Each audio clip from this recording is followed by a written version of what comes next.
మీరు డ్వాక్రా గ్రూపుల్లో సభ్యులా? ఇంట్లో పిల్లల చదువు కోసమో లేదా పెళ్లిళ్ళ కోసమో చేతిలో చిల్లి గవ్వలేక సతమతమవుతున్నారా? బయట వడ్డీ వ్యాపారులు, చక్రవడ్డీ వ్యాపారుల ఆ భారాన్ని మోయలేక చాలా ఇబ్బంది పడతా ఉన్నారా? మీకోసమే ఆంధ్రప్రదేశ్ కూటమి ప్రభుత్వం ఒక అద్దిరిపోయే శుభవార్త చెప్పేసింది.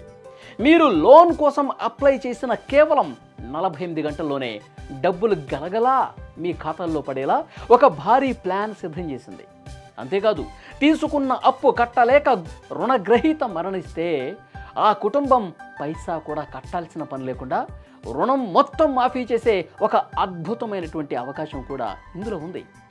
ఇంతకీ ఆ కొత్త పథకాలేంటి, ఎవరికి ఎంత డబ్బు వస్తుంది, ఇలాంటి వివరాలను ఈ వీడియోలో మీకోసమే తీసుకొచ్చాను. ఆంధ్రప్రదేశ్లో మహిళల ఆర్థిక కష్టాలను శాశ్వతంగా తీర్చడమే లక్ష్యంగా ప్రభుత్వం ఈ నిర్ణయం తీసుకుంది. ఇందులో భాగంగా స్త్రీ నిధి ద్వారా ఎన్టీఆర్ విద్యాలక్ష్మి, కళ్యాణలక్ష్మి అనే 2 కొత్త పథకాలను ప్రభుత్వం ప్రజల ముందుకు తీసుకురానుంది. ఈ పథకాల ద్వారా స్వయం సహాయక సంఘాల్లోని ఒక్కో మహిళకు వారి అవసరాలను బట్టి 1 లక్ష నుంచి గరిష్టంగా 8 లక్షల రూపాయల వరకు ఆర్థిక సాయం అందుతుంది.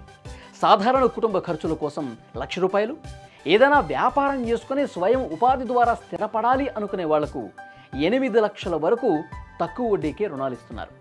పిల్లల ఉన్నత చదువులు, వివాహాల వంటి పెద్ద ఖర్చులకు ఇకపై బయట అప్పు చేయాల్సిన పని లేదని చెప్పి ఈ పథకాలను బట్టి మనకు అర్థమవుతుంది.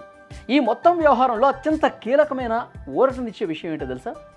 మంజూరులో అంటే లోన్ తీసుకునేటప్పుడు గతంలోలా నెలల తరబడి వెయిట్ చేయాల్సిన పనుల, దరఖాస్తు చేసుకున్న కేవలం 48 గంటల్లోనే డబ్బులు నేరుగా మహిళల బ్యాంకు ఖాతాల్లో జమ అవుతాయి. మానవీయ కోణంలో ఆలోచించి ప్రభుత్వం మరొక రక్షణ కవచాన్ని కూడా ఏర్పాటు చేసింది. దురదృష్టవశాత్తు ఒకవేళ రుణగ్రహీత మరణిస్తే, అంటే డబ్బులు తీసుకున్న వాళ్ళు చనిపోతే గనక దురదృష్టం కొద్దీ ఆ కుటుంబంపై అప్పుల భారం పడకుండా స్త్రీ నిధి సురక్ష యోజన కింద ఆ రుణాన్ని పూర్తిగా రద్దు చేసే వెసులుబాటు కూడా కల్పించారు. ఇది నిజంగా ఆయా కుటుంబాలకు కష్టకాలంలో కొండంత అండగా నిలబడుతుంది. దీంతోపాటు స్వయం సహాయక సంఘాల పనితీరు, వారి పొదుపు సామర్థ్యాన్ని బట్టి ఆయా గ్రూపులను ABCD అనే గ్రేడ్లుగా విభజించి రుణాలు అందిస్తున్నారు.